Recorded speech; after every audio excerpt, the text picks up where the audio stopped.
because I really want to talk about social media and how social media have a role in both spreading disinformation, which we know, but also in combating disinformation. So I guess one of the useful things is to think about why do people share this? Why do people share disinformation? And our previous speaker said, well, they share it because they want to misinform, right? They're doing it on purpose. It's a deliberate effort. And that is true with disinformation, but not always with misinformation. So why do they share? Let's talk about why people shared rumors about COVID-19 and China. And you'll see that a lot of this is both for Kenya and for South Africa. The vast #1 reason was that people thought that they were sharing something important. It was their duty to share this. And they didn't want to, they didn't want people to be misinformed. They were trying to be good. They were trying to do something good. And then you have the others, which are more shall we say dubious. People who want to stir something up to generate discussions just for fun, those motivations. But the people you can reach are the people who say that it's really it's their duty to share these rumors. They're just trying to do something for their neighbors, for their fellow citizens. Those people, I think, are reachable, and they can be, useful in sharing real information rather than false. What we know is that there are an awful lot of government actors and political party actors around the world who are using disinformation to manipulate social media. But ignoring that isn't the answer. The challenge is when and how to respond to it. So again, thinking about why people are sharing is just as important as thinking about what is a source they might trust, and how can I share better information? So a lot of newsrooms are using WhatsApp to fact check misinformation.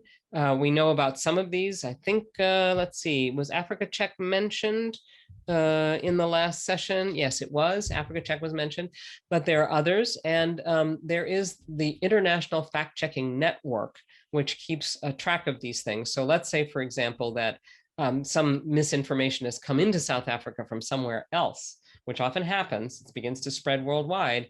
You can check to see if it's been fact checked somewhere else first.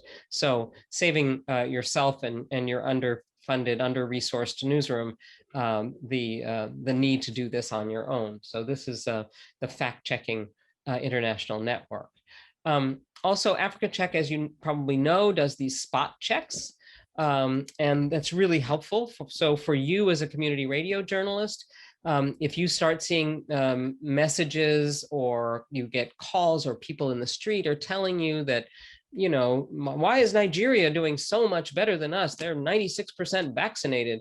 Well, no, and you should equip yourself with that information so you can be responsive too. Again, remember, you're using social media to be useful, not just to share your own stories, although that's important, and you do want to direct traffic back to your website or back to your radio station. But being useful is the main way that you're going to get more followers and become more influential. Okay. How many of you are familiar with this one? It's a little rude. What's crap? It's from Africa Check. It's a podcast, a radio show. They do it every 2 weeks, I believe. Yes, and it goes out via WhatsApp audio messaging feature. So they'll take usually maybe their second story or third story and use that as their headline, so people will want to listen to the whole thing. Do over 1 million Africans die in road accidents each year? No, they do not. No, they do not. And that story came from the BBC. The BBC, which somehow managed to take the over 1 million in the world and make it Africans. So, everybody makes mistakes. The BBC did not apologize. They did correct after this was brought to their attention. But yes, there's the deputy chief of Africa Check, whose name is Kate Wilkinson. She said that building this WhatsApp list for this particular product was a staff member with a phone and a laptop, adding people, logging submissions, chatting. In her opinion, you can start doing this in an hour if you want to. That seems pretty simple to me. But even if it takes a few hours, it might be worth thinking about, sending something like this out on the audio function of WhatsApp, just to, respond to things that are circulating in your community that are false. This is PesaCheck, which I don't think we mentioned before. It's Pan-African. They have a popular WhatsApp newsletter, which is segmented by country. So you might want to get on that one as a recipient. Their most read fact checks are of posts or photos that have gone viral. People reply with messages, photos, links they would like fact check, and then, because it's a WhatsApp newsletter, people share the newsletter, right? So again, if you just take a look at them online, you'll find this. A PesaCheck newsletter is the name of their newsletter. And again, these things are really simple to subscribe to, just to keep an eye on. And sure enough, you will find things that are running rampant. Everybody's crazy uncle is sharing them, that are absolutely false, and that someone has already fact checked it for you. So that's useful. That said, it's important to know how to do this yourself. And here are just a few tips. Thinking before sharing. Yes, always important, right? So on the left, there's a disinformation checklist. Before you tweet, post, or share, ask, what don't I know? What is this telling me, and what is it not telling me? Could I be giving free publicity to a disinformation actor? That would be bad. What are the benefits for sharing this? What harm could it cause? Am I sharing this just in case? Do you remember that? That was a motivation. Just in case it's true, people share. And have I verified what I'm sharing? Do I know how to verify what I'm sharing? Checking the source is one way you can decide. Is it real, or is this a bot or a fake? One thing is to see when it started sharing. So if on Twitter, just check join Twitter date. If it's last week, may not be that accurate, right? Is it repeatedly sharing similar or saying the same content as others? So is it essentially just a channel that's pumping stuff out? And then, as you do this, you search for identical content from other sources, not just to see if it's coming from a bot, but to see if the Washington Post also has it, or if, 2 or 3 major news organizations have the same information. Oh, okay, maybe this is true. It's not just one standing out there alone. And then the reverse image search, which was mentioned in our last session. There are a couple of them that were mentioned. They're both quite good. I actually like TinEye best, but they both operate the same way. So Google image search, you can either paste in a URL, like I found this on the internet. Here's the image, by the way, the image URL, not the story, or you can upload an image. So if somebody has sent you something, you can upload it.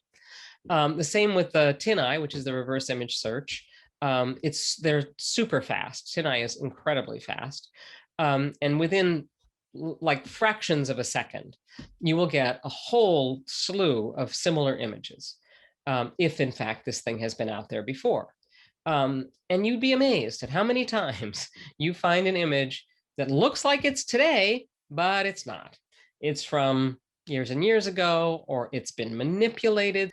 And it really is useful, and it's fast. And why would you do that? Well, take this just one example. I don't know these sources, but in August of last year, someone sent out this message, this tweet that said, South African patients are sleeping on the floor. Hospital beds are full. They're occupied by foreigners. When are we going to take care of ourselves? Well, gee, you could just take that picture, run it through TinEye, and what would you discover? You would discover that in April of 2019, this same picture was used in Nigeria. And it was a completely different story, had nothing to do with COVID, had nothing to do with, that story at all. Reporting, that means not just reporting out to your audience, but reporting to the platform. If you have something that you think is disinformation, false, on Twitter, you can report it now. You click those three dots and you click on report an issue, and then you have some choices to make. Now you'll notice one of those choices is not this is false or whatever, but you can choose it's suspicious or spam and report it that way. So you'll see that this is a member of Congress in the United States who has tweeted something that is not correct. And one of her constituents is saying, nope, this is false. I'm going to report you. And this is what that constituent, Donna Mae Muse, would do. She would click, report an issue, and get on there and report it. Okay. So I will talk finally about how to protect yourself. Very briefly, I know it's never going to happen to us, but guess what? It does.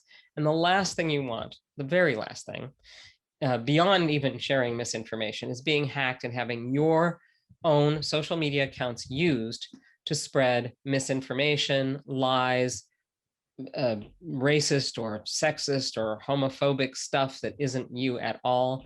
So protect yourself. And that means using a strong password. Now, I happen to be a fan of a password manager that I use myself called LastPass. 1Pass is also a very good password manager. As long as you have a really, really strong password for that site, you can put your passwords in there. They can be jumbles of numbers and letters and, exclamation marks and whatever. You don't have to remember them because you've stored them and they'll be with you wherever you go. Never, ever share your credentials. This happens in newsrooms all the time, right? Everybody's going to use this one account. Wow, that's a recipe for trouble. Always log out. This has happened to even very well-respected journalists who've just left their desktop on when they went out for a coffee, came back, and the intern had gotten on there and sent out something and it's under their name. Very bad. Don't click anything that looks suspicious to you, and most everything should start to look suspicious after a while. Keep your technology updated. I mean, a lot of us are using Microsoft and they put out these updates. Don't say, I'll put it off for another time. Just do it. Every time you see a little flag that says you need an update, do it. And then have a plan for when things go wrong. What will you do? How will you get access back into your accounts if you're hacked? How will you respond if you are hacked and these messages go out under your name and they're not you? Have a plan.